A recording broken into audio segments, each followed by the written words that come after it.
दोस्तों, ऋषि सुनक दिवाली के दिन ब्रिटेन के प्रधानमंत्री तो बन गए, लेकिन पीओ के मसले पर उन्होंने अपना रुख साफ कर दिया है। आपको बता दें कि ऋषि सुनक एक ऐसे पीएम हैं जो कट्टर हिंदू भक्त हैं और उन्होंने हमेशा से पाकिस्तान जो भारत को टॉर्चर करता रहता है, आतंकवाद फैलाता है, उसके खिलाफ एक्शन लेने की बात कही है।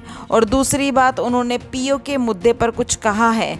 क्या कुछ कहा है आपको डिटेल में बता दें तो उन्होंने सबसे पहले तो यह कहा कि अगर पीओके के लिए वोटिंग होती है कि वह पाकिस्तान का हिस्सा है या फिर पाकिस्तान ने उस पर अवैध रूप से कब्जा कर रखा है, तो वह पाकिस्तान के अगेंस्ट में वोटिंग करेगा और भारत को वापस पीओके दिलाने में वह हर संभव प्रयास करेगा। आपको बता दें कि ऋषि सुनक अगले महीने भारत आने का ऐलान कर चुके हैं और यह सूत्र बताते हैं, लेकिन अब यह देखना होगा कि भारत कब इसकी कंफर्मेशन करता है। और अगर वह भारत आते हैं तो बहुत चीज़ों की घोषणाएं हो सकती हैं, जिससे भारत और ब्रिटेन के रिश्ते जैसे पहले मजबूत थे वैसे ही अब भी मजबूत रहें। और अब आपको डिटेल में बताते हैं कि क्यों पाकिस्तान में हड़कंप मचा हुआ है ऋषि सुनक के पीएम बनने के बाद।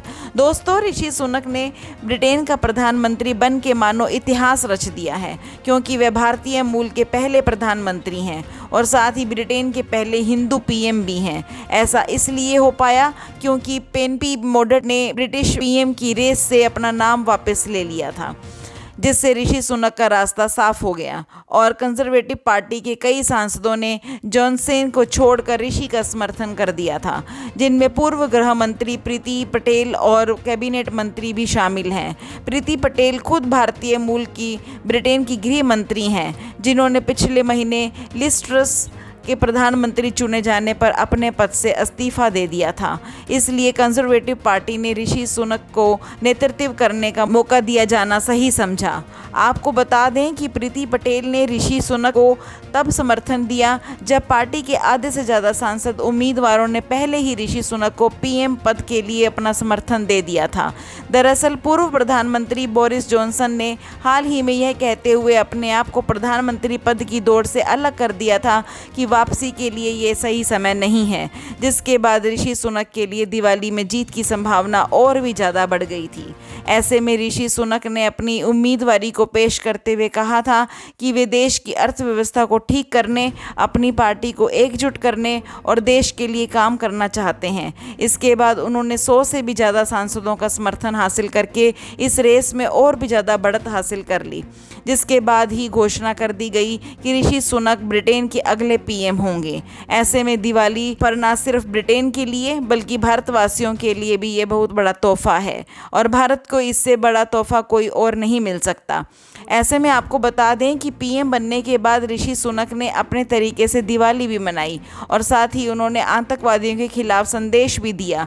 और जब से ऋषि सुनक ने ज़बरदस्त जीत हासिल की है, उसके बाद से ही पाकिस्तान की हालत बेहद ख़राब है, क्योंकि अब पाकिस्तान को भी लगने लगा है कि भारतवासियों का डंका अब दुनिया भर में बज रहा है, जबकि पाकिस्तानियों को हर जगह से लोग मार कर भगा रहे हैं।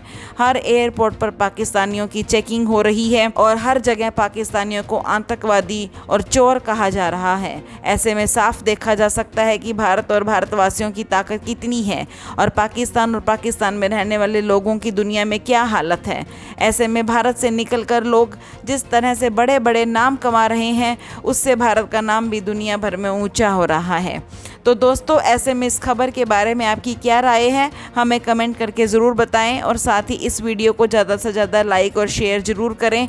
और अब आपको बताते हैं एक और बड़ी खबर। दोस्तों, भारत में गरीबी कितनी है वह तो हम सब जानते हैं, लेकिन बच्चे गरीब हैं और इतने गरीब हैं कि वे स्कूल की फीस भी नहीं दे सकते हैं। लेकिन जब समय आता है परीक्षा देने का और वे परीक्षा में जाकर बैठ तो जाते हैं, लेकिन उन्हें कैसे भगाया जाता है वह आप देख सकते हैं। और ऐसा ही कुछ उत्तर प्रदेश के एक स्कूल में ऐसी ही घटना हुई है, जहां पर बिना फीस परीक्षा देने पर बच्चों को रोका गया है। दोस्तों, सबसे पहले तो आप कमेंट करके बताइए कि क्या ऐसे स्कूल को बैन नहीं कर देना चाहिए जो गरीब बच्चों को थोड़ी सी भी रिजर्वेशन या फिर इस तरह का कुछ भी प्रोवाइड नहीं कर सकते हैं। जिससे छोटे छोटे बच्चे पढ़ पाएं। और यह मामला यहीं तक नहीं रुका, बल्कि यह मामला और ये वीडियो सीएम योगी तक पहुंचा। और उसके बाद इस स्कूल का क्या कुछ हुआ, तो आपको बता दें कि इस स्कूल की मान्यता रद्द होने की मुहर लगने जा रही है और स्कूल पर बुलडोजर भी चलेगा। आपको बता दें कि योगी ने सख्त आदेश दिए हैं अपने ऑफिसर्स को कि वे अब इस स्कूल का जायजा करें और आखिर छोटे बच्चों को बिना फीस के पढ़ने से कैसे रोका जा सकता है, क्योंकि एजुकेशन के लिए कुछ रिजर्वेशन जरूर देना चाहिए गरीब बच्चों को। और ये सरकारी स्कूल भी है। अब ऐसा नियम बनने जा रहा है जिससे अब प्राइवेट स्कूल्स में भी गरीब बच्चों को फ्री एजुकेशन मिलेगी। अब आपको डिटेल में बताते हैं कि कहाँ की है खबर और इन बच्चों ने योगी से कैसे गुहार लगाई। दोस्तों, यह मामला उन्नाव से निकल के आया है, जहां पर कुछ ऐसे छात्र थे जो गरीब होने की वजह से समय से अपनी फीस नहीं भर पाए थे। ऐसे में इन बच्चों को न सिर्फ पेपर देने से रोका गया, बल्कि उनको बड़ी सजा भी दी गई, जिसके दौरान पहले तो इन्हें रूलर से मारा गया, फिर इन्हें बाहर धूप में खड़ा कर दिया गया, जिसके बाद ये बच्चे पूरा दिन धूप में ही खड़े रहे। ऐसे में जब बच्चों की ये बात सीएम योगी तक पहुंची तो उन्होंने बच्चों को रोता हुआ वीडियो देखा तो सीएम योगी काफ़ी ज़्यादा गुस्से में आ गए और उन्होंने सीधे एसडीएम और बड़े बड़े अधिकारियों को आदेश दिया, जिसके बाद वे सीधा उस स्कूल में पहुंच गए। ऐसे में एसडीएम और बड़े बड़े अधिकारियों ने उस स्कूल में पहुंचकर वहां की पूरी तरह से छानबीन की, जिसके बाद स्कूल में उनको मान्यता से जुड़ी सारी खामियां मिली। जिसके बाद सीएम योगी ने तमाम ऐसे और भी स्कूलों की कुंडली बनाने के आदेश दिए हैं जो इस तरह से गरीब बच्चों को प्रताड़ित करते हैं और फीस ना देने पर उनके साथ इस तरह का बर्ताव करते हैं।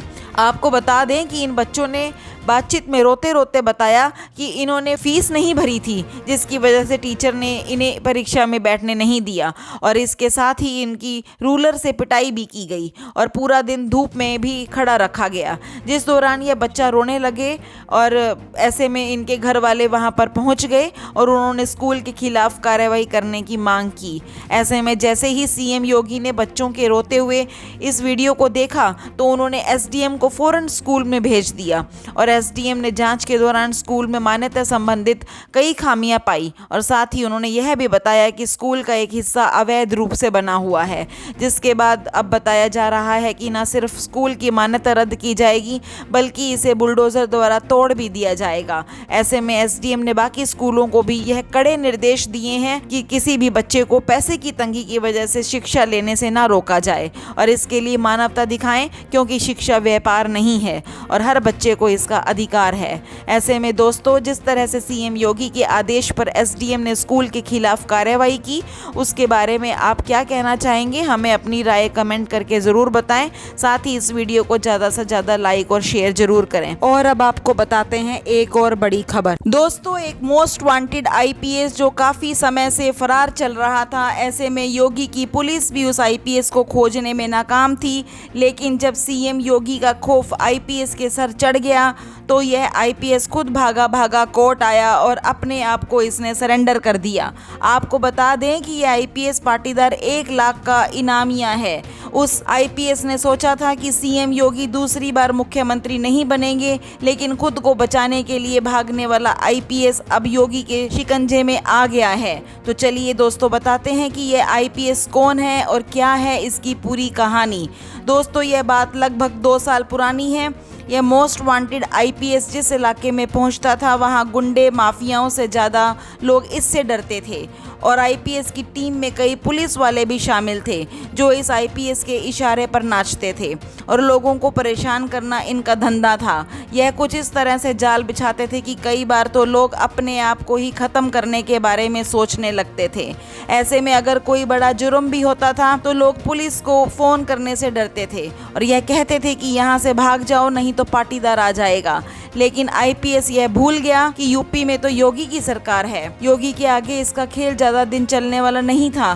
पूरे 2 साल तक यूपी का यह इनामी और कुख्यात आईपीएस भागता रहा। आपको बता दें कि पाटीदार जब फरार था तो उसी समय योगी सरकार ने केंद्र को पत्र लिखकर इस आईपीएस को हमेशा के लिए बर्खास्त करने की मांग की थी।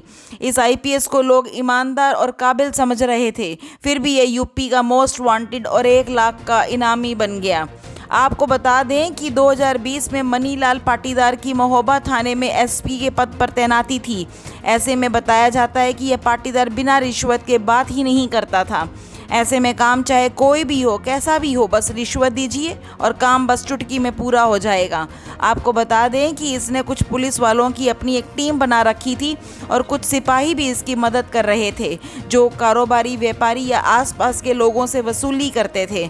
रिश्वत देने वालों को ये धमकाया करते थे। लेकिन आईपीएस के पाप का जब घड़ा भर गया तो एक वीडियो वायरल हो गया। आपको बता दें कि एक क्रशर कारोबारी इंद्रकांत त्रिपाठी ने 2020 में अपना एक वीडियो वायरल कर दिया और इस दौरान उन्होंने मनीलाल पाटीदार पर 6 लाख रुपए रिश्वत मांगने का आरोप लगाया और अगले ही दिन गले में गोली लगने से कार में उस कारोबारी की लाश बरामद हुई, जिसके बाद एफआईआर में 6 लाख रुपए की रिश्वत की डिमांड करने का मामला सामने आया।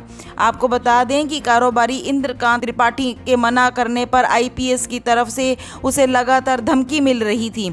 ऐसे में वीडियो के वायरल होते ही इस आईपीएस की कुंडली खुल गई। ऐसे में पहले तो इस आईपीएस ने इस खबर को दबाने की कोशिश की, लेकिन जब इस पर शिकंजा कसा गया तब यह भाग गया, जिसके बाद ऐसा दावा भी सामने आया कि पुलिस के कई बड़े अधिकारी भी इसकी मदद कर रहे थे, जिसके बाद यह लगभग 2 सालों तक फरार रहा, क्योंकि इसको लग रहा था कि अब योगी सरकार नहीं आने वाली है और यह फिर से वापस आकर सब ठीक कर देगा। लेकिन इसकी किस्मत फूटी निकली और योगी फिर से सीएम बन गए, जिसके बाद इसे पकड़ने के लिए 1 लाख का इनाम घोषित किया गया और यह मोस्ट वांटेड बन गया और फिर नोटिस जारी किया गया, जिसके बाद यूपी के प्रयागराज तक की पुलिस इसके पीछे पड़ गई। जिसके बाद सीएम योगी के डर से इसने अपने आप को लखनऊ की एंटी करप्शन कोर्ट में सरेंडर कर दिया। ऐसे में अब सीएम योगी की सरकार इसे इसके गुनाहों की सजा देगी। ऐसे में आपको क्या लगता है कि ऐसे आईपीएस ऑफिसर को क्या सजा दी जानी चाहिए? इस बारे में हमें अपनी कमेंट करके ज़रूर बताएं। वीडियो को ज़्यादा से ज़्यादा लाइक और शेयर ज़रूर करें। धन्यवाद।